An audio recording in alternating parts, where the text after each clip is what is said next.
In this episode of the Nurse Practitioner Podcast, editorial board member Victor Czerkasij discusses eczema. What is the best definition for eczema? That's a great question. Eczema comes from an old Greek word, exene, which means to boil over. And I suppose the early application of the term eczema to those researchers looked like something was boiling over or they were scalded. And they wondered if this wasn't maybe a condition that was predominantly from the outside in. What I mean by that is maybe kind of environmental. But we've come to change the term eczema to atopic dermatitis in the last 20 years. Atopic or atopy, the word means out of place. And rather than exene, boil over, now we're pretty sure that it's a better definition to say that this is kind of an irregular, reddish, scaly patch or set of patches that presents itself overall. But to answer the question more directly as to what is the definition, it's considered a chronic disorder that has a genetic predisposition that manifests itself in an exaggerated manner. So that is where a person may have some form of stimulus to their skin, or maybe their immune system is down a bit and they present with blistering, scaling, pruritus. They have tremendous amount of excoriation.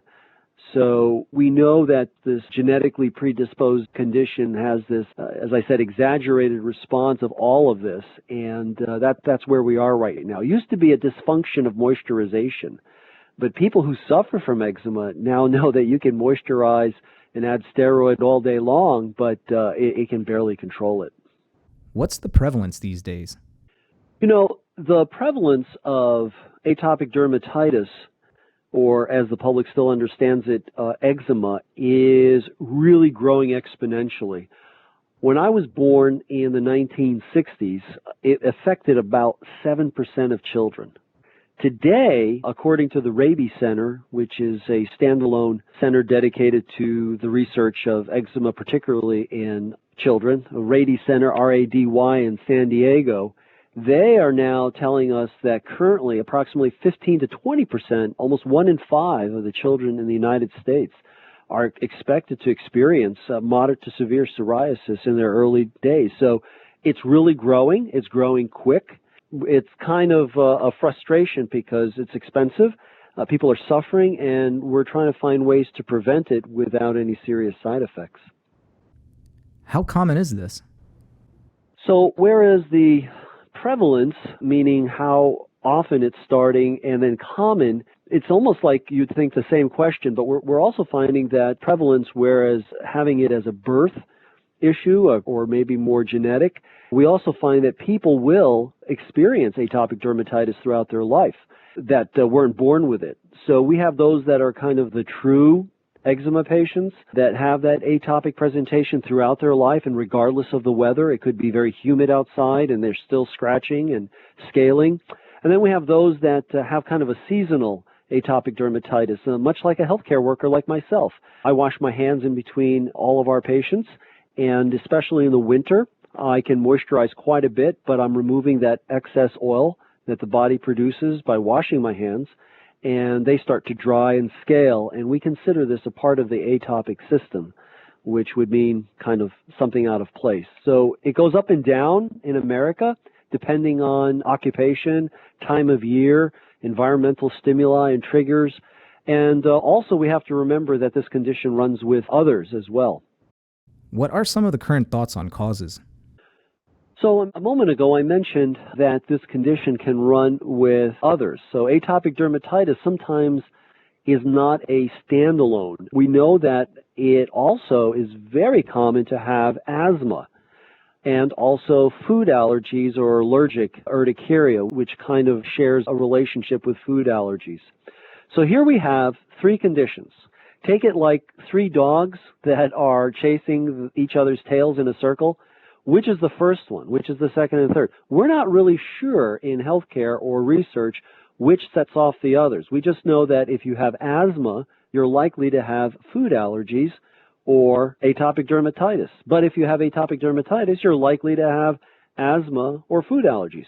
And who did you go see first? Who diagnosed what? And which is the one that's considered the comorbid? They're like triplets. It's very, very difficult to determine, is this all part of one scheme, so to speak, one overarching condition, one autoimmune issue all by itself with different presentations? It's really tough to say. We also know that kids with eczema, there I go with the older term, atopic dermatitis, may also have food allergies exacerbated by diets of different kinds, and they may have to have ear tubes for draining. So really, it's quite an octopus with multiple tentacles. What other conditions are often seen with eczema? Interestingly, we will have other conditions that present themselves with atopic dermatitis, and it may be a surprise to consider some of them. Now, what happens if your skin is itching? Well, we scratch.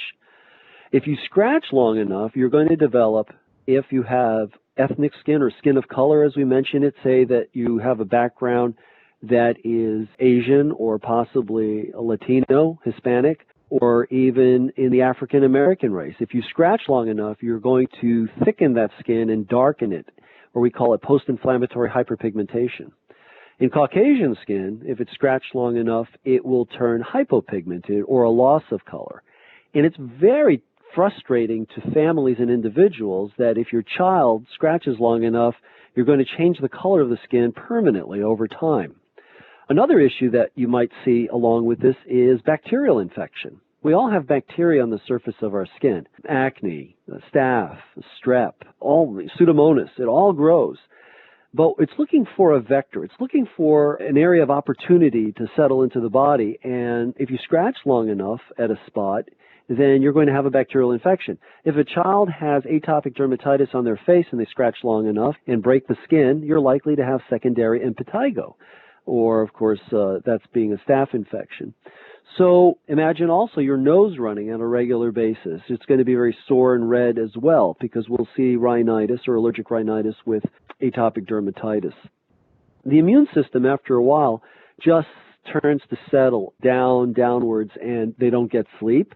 So now, if you're not sleeping enough because you're scratching, then you're going to be ill more often, and you're going to miss out in school. It's a real cascade. We also see more fungal infections in individuals with broken skin that scratch long enough. So this maintaining of the integument, keeping the integrity of the skin, is very, very important because it can cascade into a number of other issues that we would like to prevent in healthcare because it's better for the patient, it's less expensive for the system, and we don't have to have polypharmacy or multiple medications. What are some of the familiar treatments? So in treating atopic dermatitis over the years, we've seen some real breakthroughs. For example, in the 40s and 50s, we had the miracles of the first antihistamines. I think everyone remembers Benadryl and Atarax, if I can use the more familiar branded names. But we also have steroids that came out, and that was quite a leap forward. Right after we had the antibiotic explosion in the 30s and 40s, we have the first steroids. And steroids, this wonderful anti-inflammatory, were a great opportunity, but it also was shown rather quickly that you can't live on steroids. If, of course, you have them systemically, you're going to put on weight, become irritable. You can, of course, soften your bones and skin. There's a number of conditions that can result that are very uncomfortable and hard to backtrack.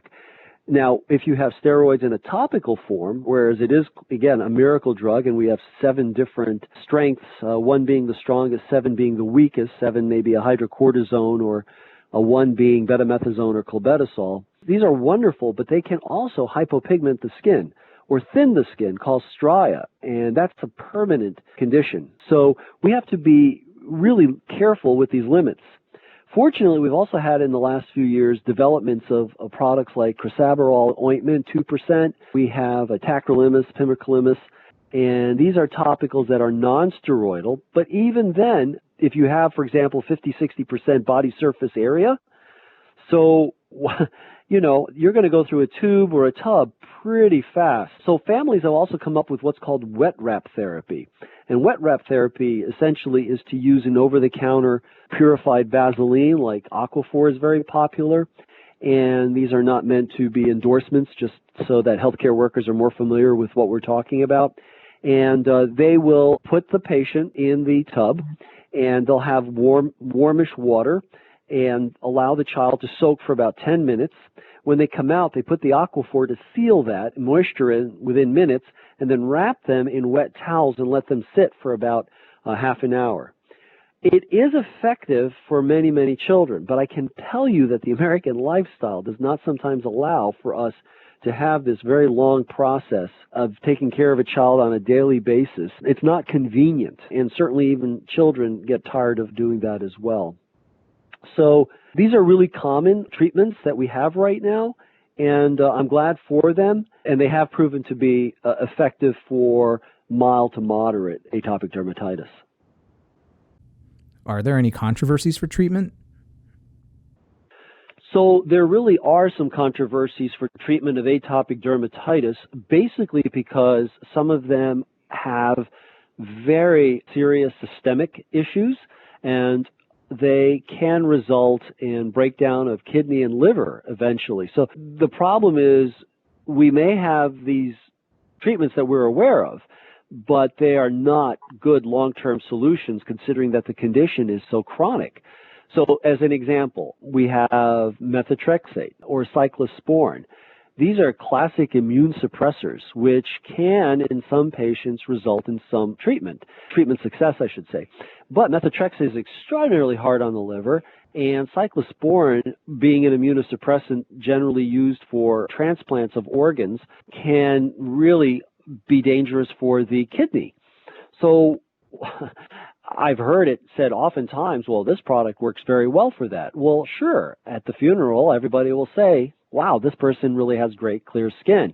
But unfortunately, the medication took them. So that's really not a great treatment for a chronic condition overall. But I want people to be aware that I've used these products, these medications, for flares, and usually they're kind of in between time until we can get them something based on their insurance more conclusive. Another thing that people talk about, and this continues to be a huge controversy in dermatology, is bleach bath. The American Academy of Dermatology and multiple experts in eczema recommend that a quarter cup to half a cup of regular laundry bleach be placed in a tub of warm water. This a child can soak up to their neck for approximately 10 minutes. But on the other hand, I've talked to dermatologists and those of us as providers, and some say it's ridiculous because we don't know the exact mechanism, and there's limited studies, and it can cause some serious contact irritation. And let's face it, the odor is repulsive. That's why my wife doesn't like me to use much bleach at our house. But let me tell you why it might work, and this is a really good theory. There are some studies that show that atopic dermatitis could be as a result of some low-level colonization of staph that some people have on their bodies. And let's remember that there are multiple people in America. I think some of the research I've seen is maybe as many as 10% have a resistance to staph. So you have a low-level staph colonization on the body, which may give off some kind of toxicity, which is an irritant to the skin. And that's why in some people, the bleach bath really does work. It's really worked well for just over half of my patients. We tell them don't use it more than once a week during severe flares. And I have to be honest, it may be an option. It's certainly inexpensive, and nothing ventured, nothing gained. I would probably have a child have that little bleach solution mixed a few drops in maybe a cup of water and put it on inside of their arm and wait maybe an hour and see if there's a response. If they don't have a reaction, let them try the bleach bath. And if anything, throw in a bunch of your whites and let them splash around, and you can get 2 for 1. Are there some new approaches for treatment? So one of the most exciting products that I've seen come out, and I'm very, very excited to use, is dupilumab. Dupilumab is an injectable biologic that is known by its trade name of Dupixent and is now approved by the FDA for treatment of moderate to severe atopic dermatitis ages 12 and older. And it also is being used in the allergy and asthma area for asthma, which goes to the heart of what I was saying earlier, is that there is some really strong belief that asthma and atopic dermatitis, along with food allergies, runs in a common circle. So this biologic, and of course biologics are across the board. People think this is a new technology, but it's not. Insulin is a type of biologic. Antibiotics are a form of biologic. I mean, essentially a biologic is a very targeted approach as opposed to cyclosporin or methotrexate, which are systemic and have some real serious side effects. And dupilumab has proven to have no black box warning, which is remarkable. And there's no labs. There's no tests. So if you're a 12-year-old and you've had steroid in the past and you do have moderate to severe psoriasis, you can have the subcutaneous injection, which is going to happen every other week or twice a month. And the numbers are extraordinary. In fact, in some studies, it shows that placebo had more side effects than the actual medication. And the side effects are generally very mild. It could be an oral herpes bout, which none of my patients have ever had, keratitis or conjunctivitis. Keratitis is an inflammation of the cornea, and conjunctivitis is an inflammation of the upper and lower eyelids.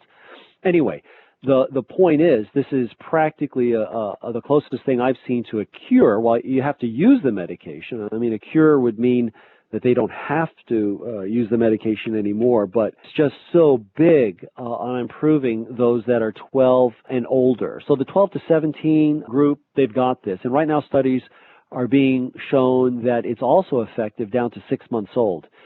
So here we have something that all of us have been waiting for years. Now, I know it's upsetting to some that it's an injection, but just understand why. In injection, rather than oral, the medication is so fragile, the biologics, if you took it by mouth, the stomach enzymes would destroy it. But I will tell you, every single one of my adolescent atopic dermatitis patients, and I have over 125 people right now on this medication and growing, every one of them will say they'd rather not even worry about a shot, an injection, because the suffering from atopic is so great. So they don't even blink an eye. These kids have gone through it all. And I'm really happy to report that this is the new technology. I think 40% of all the new FDA-approved medications in 2019 are going to be biologics. So that's where the technology is. Left untreated, what are some of the issues that can develop? So atopic dermatitis is often looked at as a condition where it may be chronic, but I've seen shoulder shrugs where it's not going to kill you. I can tell you that atopic dermatitis rapidly moves into this dysfunction of the integument. And I mean, just stop for a moment to think about our skin. The skin is the only organ of the body that is an interface with the outside and the inside world. So we don't have our liver, heart, brain, lungs on display for the rest of the world. We would never know what it looks like except for, pictures of cadavers or maybe an operation. But we don't know what the inside organs look like. But we sure do know what the largest body organ of the skin looks like, and a body organ which is the skin. That needs to be taken care of. It protects us from a lot of stimulation and environmental trash from the outside, whether it's an insect bite, whether it's grime or smoke or sunshine. And it also regulates a lot of stuff on the inside, our temperature, and it just protects all the organs. It provides a cushion. If you don't take care of the front door of the house, you're going to have people breaking in. If you don't take care of the roof, you're going to have a lot of leaks. The outside is very, very important if you care about the inside. And people can have dysregulation of their temperature if your skin is compromised. If you're not, I see a lot of older patients, they allow that thin skin to rapidly deteriorate and they become ill. They get secondary infections all the time. They have this bruising effect that causes ulceration.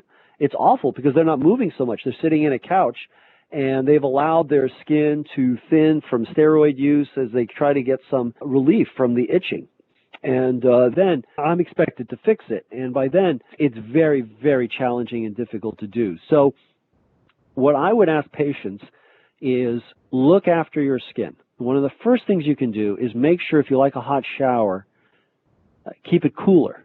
If you want a hot shower regardless, make it fast. Use a moisturizing soap. Use a soap that allows you to feel slippery, not squeaky when you come out of the shower. You can't have squeaky because it takes off the last of your oil. Also, moisturize within 3 minutes of coming out of the shower so you can trap residual water inside those pores. That's just cheap lotion right there, so to speak. Which lotion do I use? Well, the remarkable thing right now is in America, we have excellent lotions. Anything that's got something called a ceramide in it is very, very helpful. Other product could be a glycerin, extremely effective, or some form of Vaseline, because it can trap moisture as well. So moisturize throughout the day, cooler shower, use a moisturizing soap. Watch out for things that have alcohol, because alcohol, whereas it carries fragrance and also color and is very pleasing to some people, also dries the skin. So we want to make sure that we avoid that. One other product I might mention besides glycerin and the others or ceramides, is using dimethicone. Dimethicone, it should be a very good ingredient in many, many over-the-counter products because it doesn't absorb into the system, and it's also wonderful to fill in the gaps, so to speak, in the skin. I can just say that long-term care of the skin will result in good integrity, and for people who are extremely sensitive, atopic dermatitis, of course, is where they're very sensitive. They'll just feel better overall. If you're not scratching your skin, then you're going to be happy. What does the future hold for treatment of atopic dermatitis? So right now with atopic dermatitis, we're trying to figure out why we have the increase in the last 50 years in America in particular. Why is it that what we normally saw, less than 10% of the population, is now doubled, and it continues to increase? So where are we going? How can we prevent whatever it is that's happening? I can tell you that we are closing in, and I shouldn't say this myself personally, but speaking on behalf of researchers in America and that I'm aware of and those working on the healthcare lines, I find that individuals who follow a better diet, and I really do believe that our prescription aisle should be the food aisle. We can do a lot more for ourselves in terms of diet through the research to not irritate. And two things I find that really, really stimulate atopic dermatitis breakouts, as well as the research supporting this, is dairy, limiting dairy, as well as sugar. Let me tell you why. Sugar is highly inflammatory, and any of the recent studies in the last 5 years from the World Health Organization down will tell you we really don't need more than 2 cubes a day of sugar. And yet a can of soda can have 35 cubes by itself. And it's not unusual for some people to have 3, 4, 5 cans of soda, as well as all the processed foods we eat that have sugar. Sugar is highly inflammatory. And individuals who have a sensitive system that can, as in atopic dermatitis, have kind of an exaggerated response, really, if we limit sugar, we find that it's much better for us. And that would be down the line with obesity or diabetes or stroke or even cardiac. But we find that folks who limit sugar can have an improvement in their atopic dermatitis. The other one is dairy. And dairy, I can ask our listeners, what is the only mammal in the entire world that never gives up on breast milk? Well, the answer is the human being. Every animal has breast milk from their mother for a certain amount of time, then moves on. But we like the taste and flavor so much, we add sugar. And then also we find that taking it from a cow, a sheep, or a goat, this milk, which was meant for an animal to grow, we take it to ourselves and we'll concentrate it, for example, in cheese. But there are a lot of dairy allergies out there that produce excess mucus, and that, of course, stimulates the ear tubes that we find. Also, some folks will have an asthmatic response, as well as, we're not sure the exact mechanism again, but we find that people with atopic dermatitis, it's almost an irritant. And if the less irritation we can have, and dairy being one, I think the better we'll do. So to answer your question there at the beginning, what the future holds, we're finding out that diet is playing a huge role outside of the general hydration and care, as well as some of the biologics. So coming all together, I think that maybe it's something to consider with our patient population. It's a good discussion of prevention. This podcast does not constitute medical advice and should not be taken as such, and does not replace professional judgment or advice. The ideas and viewpoints expressed in this podcast do not reflect the official position of the speakers, authors, affiliated organizations, the Nurse Practitioner Journal, or Wolters Kluwer.